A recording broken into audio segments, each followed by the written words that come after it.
The serene music wafts around David. The main character of the film narrates the scene, talking about a beautiful girl surrounded by people, but alone. She spent all her time with family or with her books, an extremely introverted and closed-off person who David looked at all throughout high school. He looked for the perfect chance to talk to her, but the chance did not come. At the graduation ceremony, she stands alone, while people around her forget about her. But not David. His friend catches him staring at the girl, Jade Butterfield, and throws an arm around his shoulders, and emphasizes how David has never talked to her, calling her an ice queen. A group of girls call Jade over to take a picture, and she gets the wrong idea and stands beside them. To Jade's disappointment, the girls hand her their phone, asking for 2 pictures. It's not that they want a picture with her, they want her to take their picture. The notion is quite selfish. Her brother watches the entire thing and sits with Jade on the staircase, making her promise she won't do this in college. He tells her Chris was an amazing brother, but she can't just stop living. Jade recently dealt with the death of her brother, and that is probably the reason why she shut out everybody around her and stopped talking.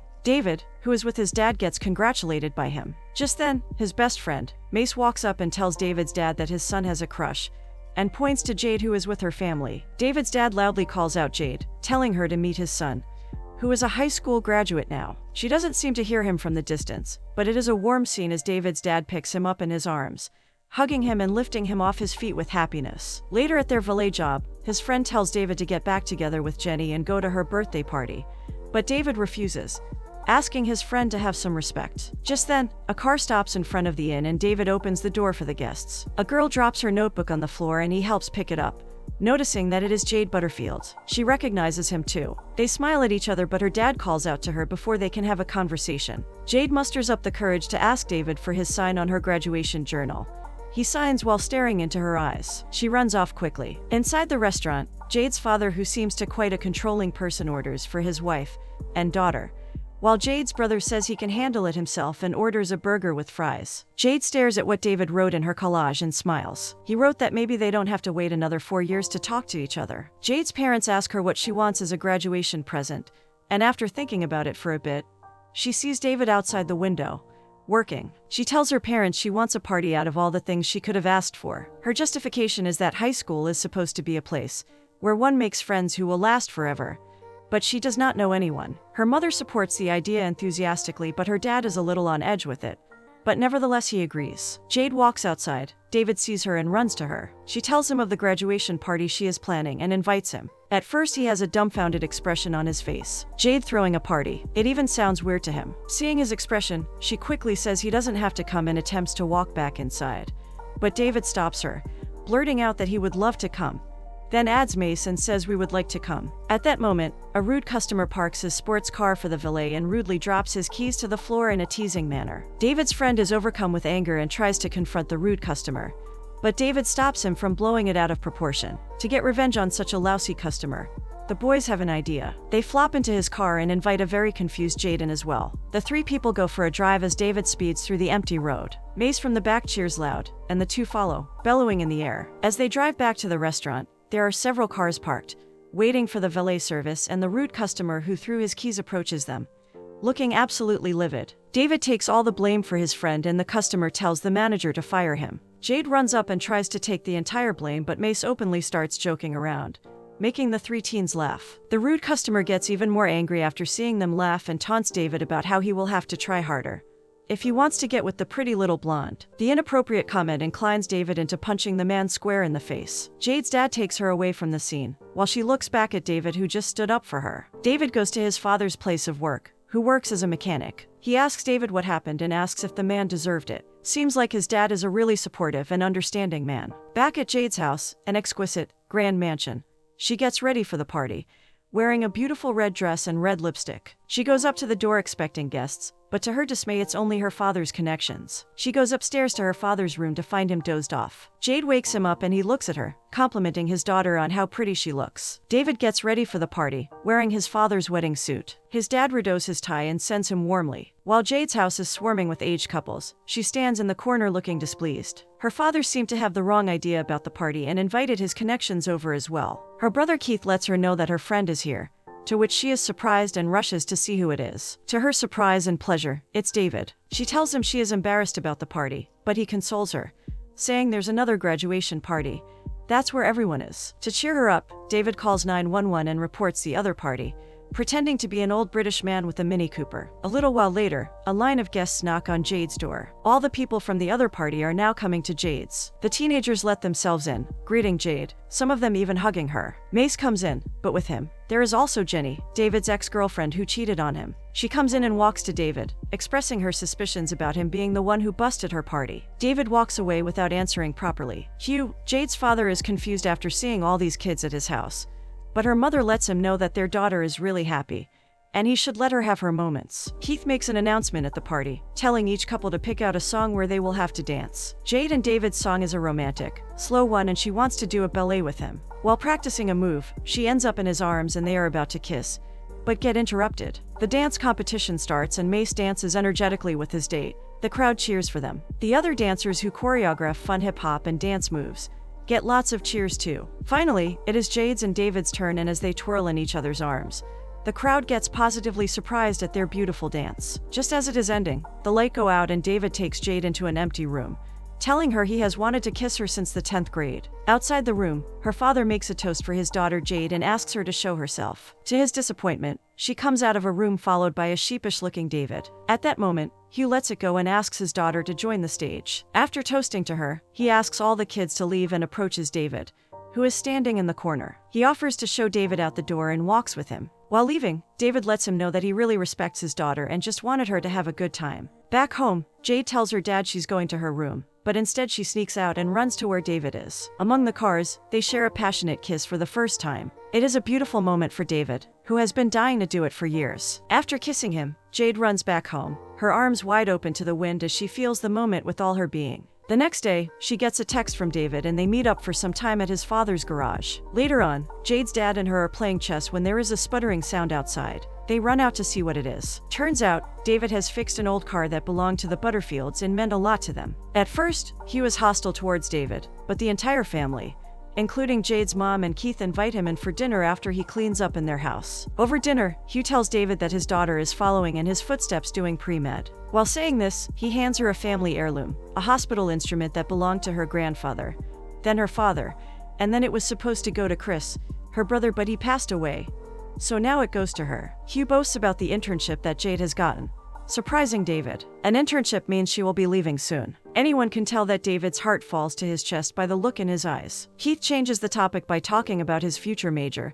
He has chosen communications for himself, a choice his father makes a sour face at. Later that night, Hugh questions David, just like he did with Keith's girlfriend. He asks him about his future plans, noteworthy qualities, and other superficial aspects of life, but David does not have plans to go to college right now, even though he confesses that he got a 2090 in SAT. David claims that he does not need much in life. To him, a warm bed, clean socks, milk in the fridge, and a nice girl to come home to would be enough. Hearing this, Hugh offers him a piece of advice. He tells the young teen that love is important, but it's not the most important thing in life, and that there are unromantic things like life insurances, PPOs, and mortgages that need to be handled. But David argues, saying that love is the most important, and these things in life come later. He gives the example of his own parents. But Hugh, as rigid as he is, loudly says homeless and in love and sits back. Nevertheless, they toast to love. Later, Jade's mom walks with David in the hallway. She tells him his words were inspiring to her, something she lacks these days: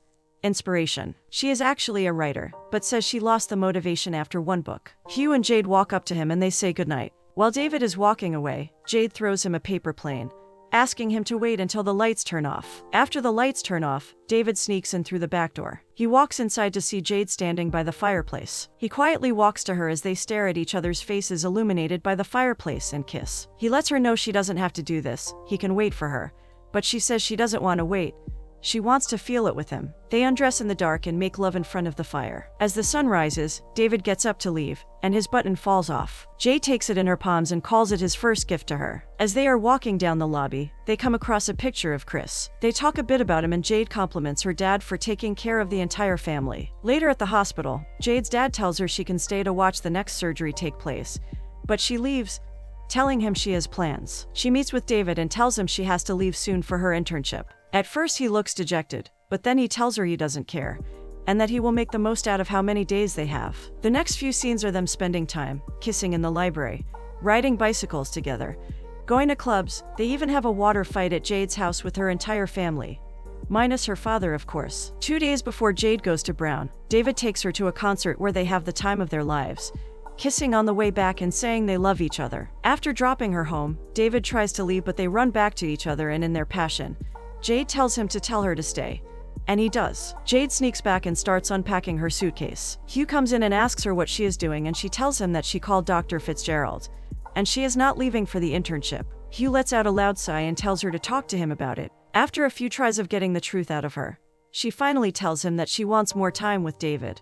That's why she is rejecting the internship. Her father leaves the room disappointed, after telling her this is very unlike her. The next morning, Jade wakes up to a lot of noise in the house. She runs downstairs to find her mom telling her to pack for a couple of weeks because they're going to their lake house. Next, she runs out to her dad, screaming at him to understand, but he hears none of it. Back at David's house, his dad picks up a college brochure from David's bed, and he says he is thinking about it. The Butterfield reach their lake house, and suddenly the bell rings. There stands David with his bag. Jade hugs her boyfriend with happiness. It seems like she secretly invited him over. Hugh clearly states that it was a family trip and he never invited David, but Jade states that he is her guest. Outside, Jade and David take a dive in the lake, while Hugh talks to his wife about what happened. His wife explains to him that their daughter is falling in love after 2 years of wasting her teenage years. Over lunch, Hugh apologizes to David about being rude, and asks if they can start afresh, making David and the rest of the family really happy. He also finds out that David is applying to college,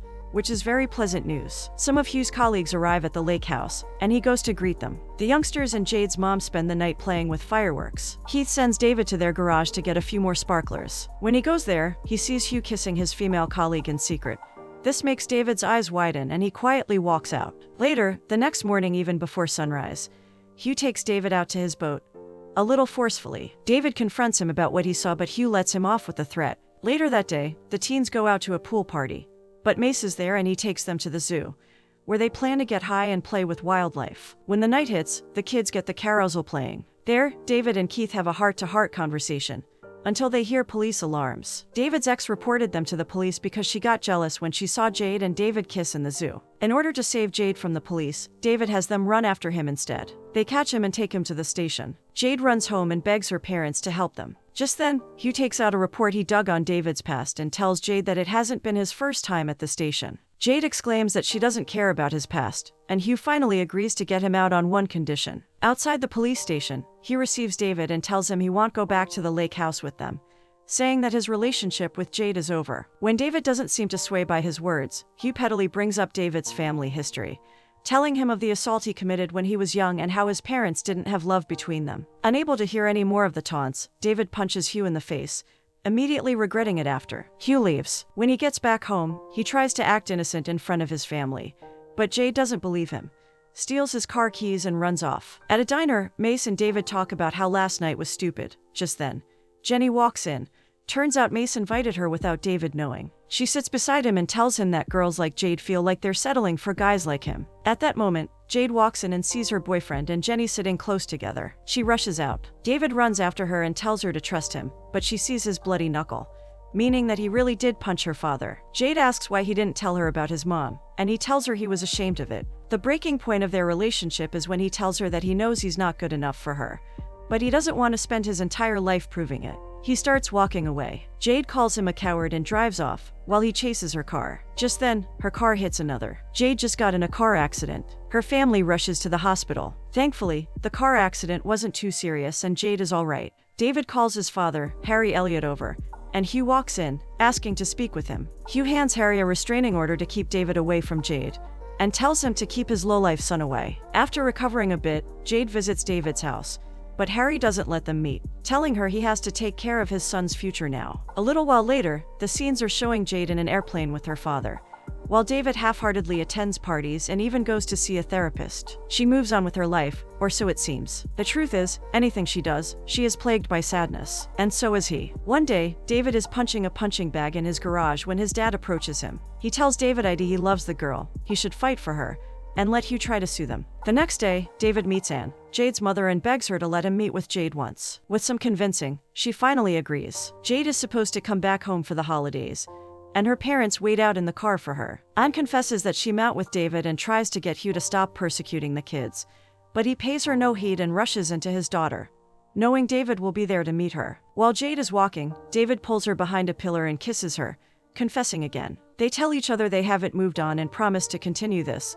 Somehow, Hugh, who is filing a complaint with the airport security, gets approached by Jade, who pretends like nothing is wrong. When they reach home, Hugh is disturbed to see Keith and his girlfriend in Chris's room, playing his old track songs. He gets angry at his son, who can't take it anymore, and goes with his girlfriend to her house. Anne also leaves with them. She seemingly cannot take it anymore. This leaves Jade and her father alone. They walk up and Jade stands up for herself, telling Hugh she wants to live her own life, and walks back to her room. Without realizing, Hugh walks behind her after bumping into a candle in Chris's room, making the room slowly catch on fire. He stands outside Jade's door, and when she opens it, he sees her with a bag. He has finally had enough. Hugh rushes downstairs, gets his baseball bat out, and points it at David, while she screams at him to stop. David falls to the floor, scared out of his mind. That's when Hugh stops. David once again says Jade wants to be with him. Hugh finally gives up, walking into the house and sniffles. That's when he notices the smoke coming from upstairs. He rushes up to save Chris's things, and David goes behind him to save him. He accidentally opens the window, making the fire erupt. After Hugh collects his son's things, he tells David to go but sees him unconscious. Surprisingly, he lets go of the stuff in his hands and instead helps David on his feet.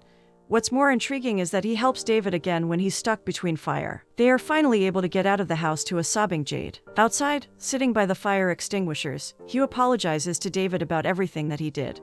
All the people he hurt. He says he doesn't know how it happened. David puts a hand on his shoulders and tells him it's not too late. A few days later, Hugh drives his daughter back to the airport. At first she doesn't talk to him, but while he's getting her things out from the trunk, she hugs him tight. David is waiting for her on the steps outside, and she runs over to kiss him. They go together somewhere for 2 days, but when she asks where they will be, he doesn't tell her. Their taxi parks in front of Keith and Sabine, who get married on Rhode Island, with David and Jade being the only guests. Jade narrates the ending, telling the viewers that she found the love of her life, who she would fight for no matter what, as the scene shows them kissing near the sea.